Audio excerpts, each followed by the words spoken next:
On today's show, a Friday mailbag to begin the month of August. We get into all kinds of stuff from future bets to Zaccharie Risacher and more, and all that is coming up.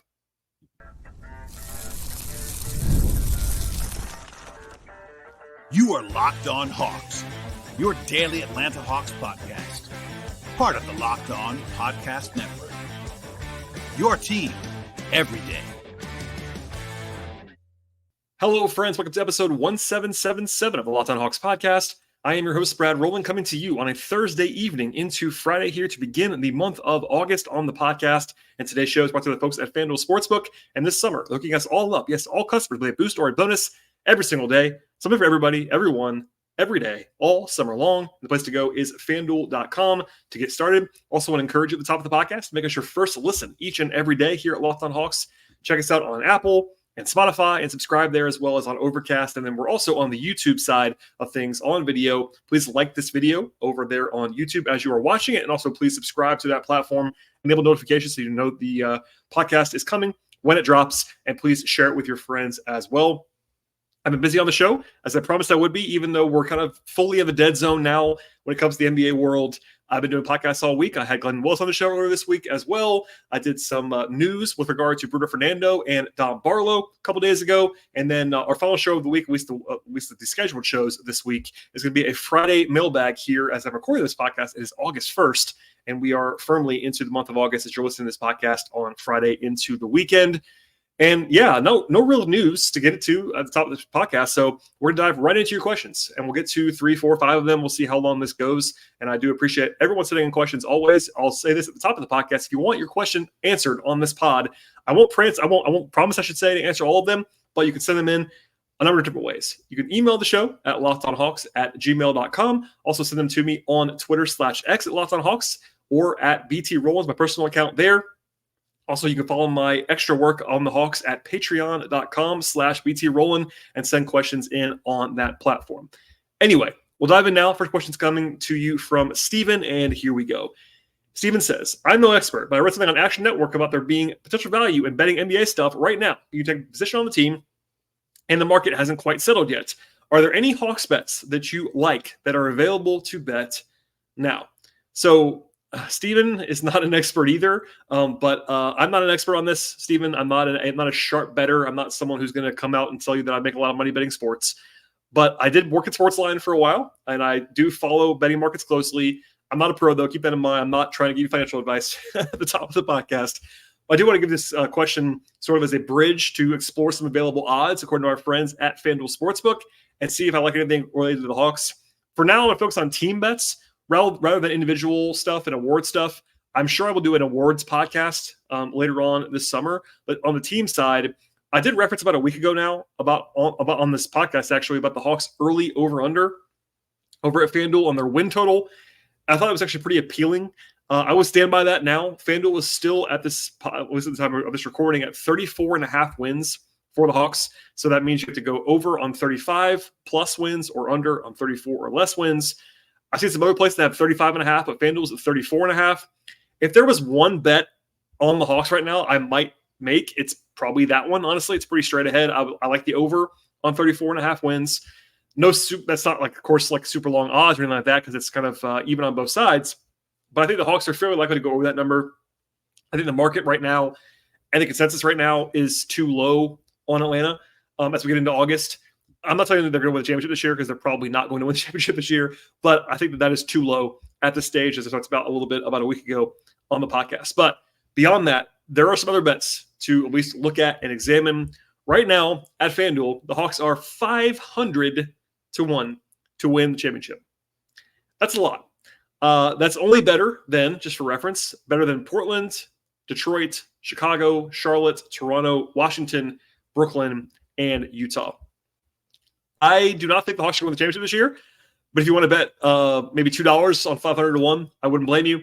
But maybe a little bit high on the odds. Maybe it should be 200 to 1, whatever it's going to be. That's a lot of juice on the Hawks. In the Eastern Conference, by the way, the Hawks are 150 to 1 to win the East. Again, only ahead of a couple teams here: Detroit, Chicago, Toronto, Charlotte, Washington, and Brooklyn.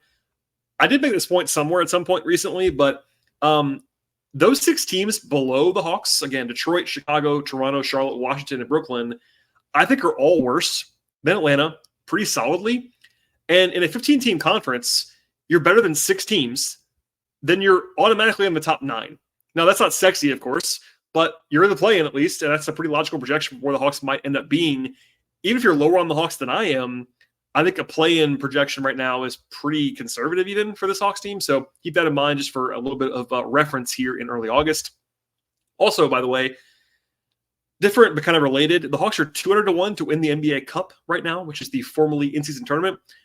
I think that's kind of appealing, honestly. The NBA Cup is inherently more random than actually winning the championship because it's single elimination. Round robin before that, it's all small sample size. So we've seen the Hawks reach some pretty high highs in the recent past in like one-game scenarios. And 200-1 is pretty, I would say, appealing for me on the Hawks. I would have projected the Hawks to win it, of course, but I think they have at least a puncher's chance to be competitive there. I'd also remind everyone that last year's NBA Cup final, which I was at in Las Vegas, was the Pacers and the Lakers, neither of whom won 50 games last year or finished as top 5 seeds in their conferences. So, like, they were better than the Hawks are projected to be this year. Both those teams were, but it wasn't like it was the Celtics and the Nuggets in the NBA Cup final. So it's inherently random to some degree. I wouldn't bet any of those for more than a couple dollars for fun, but I do like one more bet here beyond the over-under on the Hawks that's available at FanDuel right now in early August. And that is the Southeast Division odds for the Hawks. I honestly was stunned by this number. So right now, the Hawks are 30-1 to win the Southeast Division at FanDuel. 30-1. Honestly, that's an incredible value, I think. Now, the Hawks should not be the favorite to win. I'm not saying that. But the gap between the Hawks and the 2 favorites, which is Orlando and Miami in some order. Right now, it's Orlando as the favorite, Miami right behind them. The gap is not that big, I don't think. Now, I'm probably a little bit lower on Miami than most. Orlando's, in that range, but they're not like an unbeatable team at this point in time. It didn't make a huge leap in the offseason either. So I think Orlando should be favored. That makes sense. But the Heat are plus 135 and the Hawks are 30-1. And that doesn't make sense to me, quite frankly. So inherently, just if you're not into odds, I'll just explain this a little bit more. Even though I think the Hawks are an awesome value at 30-1, they only have to win like 4% of the time to be awesome value at 30-1. So I do think this is as strong as I would say. I would bet this down to like 10-1. Like, I think it's that appealing on the Southeast. Again, I wouldn't bet it below that. And, I'm not saying to go crazy on this, but I think 30-1 is like eye-poppingly appealing to me on the Southeast Division. That's just one man's opinion. Again, take it for a grain of salt. I am lower on Miami for sure and probably a little bit lower on Orlando and maybe a little bit higher on the Hawks than some. But still, I could not possibly get to 30-1 because I just don't think the roster difference is that big. Hawks have a good coach, all that stuff. So that's all I have on that topic, but worth noting at the top of the podcast. Okay, we'll have more coming up in a second when it comes to mailbag questions on Zaccharie Risacher, for instance, Capela and Hunter and incentives, also a little bit on the Hawks TV broadcast over at Diamond Sports and Bally. But first, a word from our partners on today's podcast. Today's show is brought to you by eBay Motors, and passion, drive, and patience are the formula for winning championships, and it's also what keeps your ride or die alive. At eBay Motors, they have everything that you need to maintain your vehicle and also level it up to peak performance. They have everything, really everything you need, from roof racks to exhaust kits to superchargers, LED headlights, and much more. Whether you are into speed, into power, or into style, they have you covered across the board at eBay Motors. They have over 122 million parts for number one ride or die. You will always find what you're looking for exactly with the folks at eBay Motors. And they also have eBay Guarantee Fit, which means your parts guaranteed to fit your ride the first time, every time, or your money back. Because eBay Motors, you are burning rubber, of course, but you're not burning any cash. With all the parts that you need at the price that you're looking for, it's easy to turn that car that you have, or the SUV you have, or truck that you have, whatever you have, turn it into the MVP that you're looking for and bring home that win that you are seeking. Keep your ride or die alive right now at ebaymotors.com. One more time, the place to go is ebaymotors.com. eBay Guarantee Fit is only available to U.S. customers. Eligible items only. Exclusions apply. All right, a question from Paul, who says, I know people do not think he's a superstar, but is there any way, and I mean the way he said this is me now, all caps in this question, any way for Zaccharie Risacher to become a superstar? What is his real ceiling? So it's a good question here. I talked about Risacher a lot, of course, in the last couple of months for obvious reasons, number one overall pick. And I do think that his projection should not be superstar. I think the majority of the time he will not get there. But it's good to examine the outliers sometimes because they do happen on both sides, high side and low side. I think in general with top prospects, the floor is usually the part that people want to ignore. But I think with Risacher, it might even be the opposite a little bit. People don't want to see the star upside potentially with him. I think there is definitely a way he could be a star. Maybe not a total superstar, like a top 10 player in the league kind of level. That'd be pretty surprising to me. But I think that if you refer to like guys as stars who like make an all-star team or 2 or 3, that is definitely in play for Risacher. The biggest pathway for me there is that his shooting could really play up. Now, he shot the crap out of the ball last year for like 2/3 of the season overseas. Not the entire year, kind of a slump in the middle of the year, but I think he's going to have to become a star, I would say, be a high volume, high percentage 3-point shooter. His on-ball juice is not the most exciting as a like driver of the basketball, for instance, but I do think in general, like he could be someone who shoots it at a high level, and at his size, that'd be very helpful. Now, there is a way that he becomes more dynamic on the ball because he does have good feel, good passing vision, which you saw a lot at Summer League, for instance. But I don't think he's like super explosive athletically, and he is not a great ball handler at this point in time. So he'll need to make some shots off the dribble, I would say, to become an actual star and reach that like big time scoring output that you often associate with star players. If that's reasonable. I'm not projecting Risacher to be the level of defender that the guy I'm about to mention actually has been at times. But let's just say, like, do you think Mikal Bridges is a star? I'm not saying you have to, but like he's kind of on that borderline of like top 40 guy in the league, fringe star, hasn't been an all-star, but like kind of is on that level maybe. That outcome is like very plausible for Risacher. Like, again, not maybe as much defensive like stopper status as Bridges had in Phoenix, but offensively, he certainly could be as good as Bridges has been. I don't think Bridges is a star personally, but he's often discussed that way. And he's not like a huge scorer or initiator offensively. Like if you want Risacher to be a big time scorer, like 25 points a game, that isn't super likely, I don't think. But there's a pathway to all-star teams for Risacher if things break right in other areas. So the combination of being legitimately 6'9", with the chance to defend at a high level, the ability to shoot, the ability to pass, and not have really any weaknesses, like major ones anyway, is really appealing. So like there is nuance here, and I definitely do mean it when I say that Risacher is not a traditional upside of number 1 overall pick. Because like, just to go through this, like it's not like derogatory because the usual traditional number 1 pick upside is like incredibly high. Not every time, important to realize that, but in the last 15 years, a lot of guys have been number 1 picks that have like clear star upside.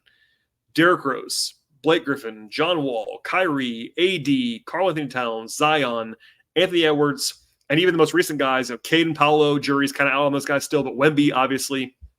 That is 2/3 or maybe more than that of number 1 overall picks in the last 15 years had like very obvious star upside. That doesn't even include Luka, who I think was for most people number 1 overall, but just not for the Suns at that point in time. And then like Ben Simmons, who like made all-star teams and was number 1 pick. Obviously, it didn't go well at the end, but that was a guy. Andrew Wiggins was like a clear number 1 overall pick. It didn't work out that way, but like clearly had the upside of a number 1 overall pick. So like, I think if you line up all of those guys I just mentioned, which is like 12 or 13, Risacher's upside right now is not as high as those guys. That's fair to say, even as someone who I like Risacher. But like, he's not near the Wemby tier, Zion, AD, like whatever. But I think he could be up there on that same level with guys like Paolo and Cade if things break right for him. I don't think I had that grade on him pre-draft, but like the 6'9" combination, like, you know, to be clear, I think the question is more about like whether there's any pathway is what the question from Paul asked. And I would say, yeah, like more of a pathway to like a second tier star, like just naming some guys like Pascal Siakam or Mikal Bridges, I already mentioned, but guys who could be like second or third team All-NBA in the best possible case scenario. I don't view Risacher as like a potential top 5 player in the league. I don't. I would love to be wrong about that, but I think that there is a way for him to be a multi-time All-Star, and that would qualify. So that's a long answer to an interesting question. We'll see. We'll learn a lot more the next year, I would say. Maybe I'll be wrong on the low side or the high side. We'll see on that, but I do like him. But when I say he doesn't have that huge upside, I think that's more like the superstar upside. I think that he does have that upside to get to like that top 30, 40 player in the league range, which is kind of, if that happens, by the way, I've said this a lot. I'll say it again, I'm sure 10 more times. If he becomes a top 50 player in the league, that was a good pick. which might be controversial. I said this a lot with number 2 overall pick in the past, number 3 overall pick in the past. The only slot in the NBA draft where more often than not, or at least 50% of the time, you get a star is number 1 overall. So that's why the curve is where it is. But if he becomes a really good, like, top 50 player, that's a positive draft pick, especially in this class that was not littered with great draft picks. There you go. All right, next question comes from Kelly, who says, can you explain what you mean when you say that Capela and Hunter have incentives in their contracts? Does that mean the Hawks could still be in the luxury tax? So I referenced this a little bit earlier this week on the Bruno/Dom Barlow episode. I was talking about the Hawks having a legal roster that is about $1.3 million under the tax line right now. It isn't quite that clean because Hunter and Capela do have incentives, which I did reference in passing. I won't bore everybody with all the details here, but there's like unlikely versus likely and all that stuff. Anyway, the short version here is that the Hawks are probably not too worried about these because they're not super likely to happen, at least all of them. And that's part of why they built their cap sheet this way. If the Hawks were worried about these incentives, they probably would have built their team a little bit differently. But Hunters are easy to talk about. He has 2 of them, and both of them are incredibly unlikely to happen, all due respect. One of them is a $1 million bonus for winning the NBA Defensive Player of the Year. Hunter is a good defender, not a great one. Pretty good one. He has effectively no chance of winning that award. Even if he had a great season defensively, the guys who win that award are centers or guys who like have great numbers, perimeter. He's not going to have that. So there's no chance of him winning that award ever. Apologies to DeAndre Hunter. The second one is a smaller bonus of $250K if he plays 70 games, which he has never done, never once, and the Hawks make the finals. So the combination of a thing that's never happened before with his games played and the Hawks making the finals, if that happens, the Hawks will gladly pay the incentive, but not likely to happen, let's just say. Capela's are more plausible than Hunter's are. The big one for Capela is $1 million if he plays 2,000 minutes and the Hawks make the conference finals. Capela's done that once in his career as 2,000 minutes, but only once with the Hawks, I mean. And the combination of those two things, the minutes and the conference finals, are definitely not likely. I would project him to be well below that minutes total as he gets older. And then the other side of that, the conference finals appearance, not likely to happen either. Then you have Capela having a pair of $500,000 incentives that are more possible. One of them is for a 30% defensive rebound rate and also 2,000 minutes. Again, 2,000 minutes has only happened once as a Hawk. I project him to be well below that now. And he's only had a 30% rebound rate twice in the last 5 years. So not likely to happen on that one either. The last one is probably the most likely, and it's $500,000 for shooting 65% of the free throw line on at least 150 attempts. Now, Clint's never done that, percentage-wise. He's gotten close a few times. He has improved in 2 straight years. Last year was 63% or so. So it's like not impossible. But the attempts are also not likely either. Maybe not super likely anyway. He didn't get to that number last year. 2 years ago. He did last year barely. But the combination of accuracy and volume would be new for Clint. If there is one incentive that the Hawks are most likely to have to pay, it's probably that one. But even then, that one's like maybe 35%, something like that to happen. Maybe less than that. And the rest of them are even less likely. So long story short, the Hawks are $1.3 million below the tax. And unless the world goes crazy and the Hawks make the finals, they're safe on the tax right now with those incentives. But they do matter, like especially if the Hawks do some stuff to get closer to the line. I think that the cap folks in the Hawks front office will be and already are aware of these, and you don't want to risk it too much. At the same time, I think somebody up there is probably like, "Hey, Hunter's not going to make he's not going to win Defensive Player of the Year." So that one we could probably safely ignore. So there's a little bit of nuance there. That's what I say about incentives. They are the only 2 guys on the team that have incentives right now. Murray had some previously, but he's not on the team anymore. And they are down to 2 guys who have them. And again, they're all quite unlikely. I would say if you line them up, there's one that's like plausible and the other one's not so much. All right. That's all on that question. We'll get into at least one more later on in the podcast. But first, we're from our partners on today's podcast. Today's show is brought to you by FanDuel Sportsbook. It's summertime, means baseball, basketball, and much more. You can bet it all at FanDuel Sportsbook.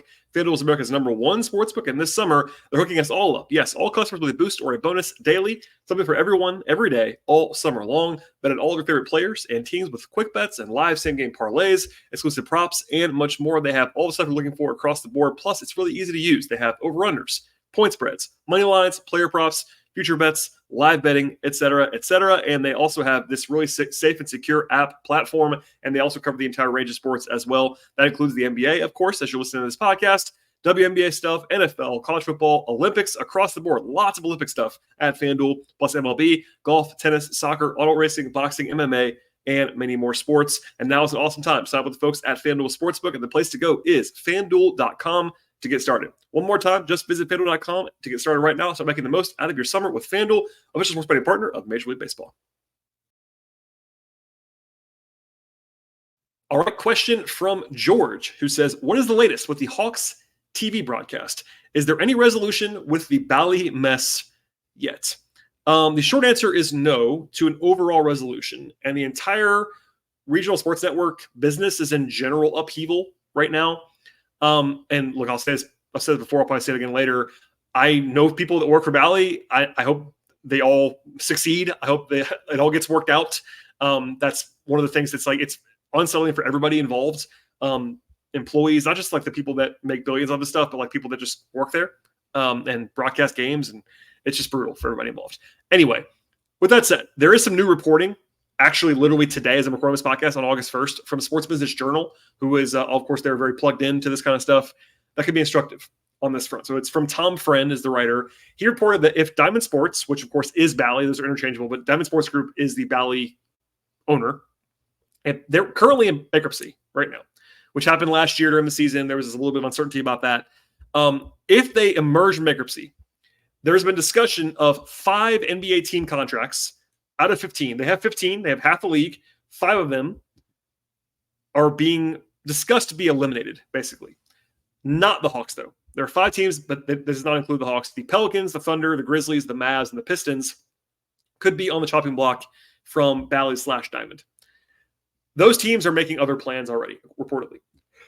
The other 10 teams, which includes the Hawks, are reportedly expected to have their contracts honored for the coming season, quote, assuming Diamond remains solvent, end quote.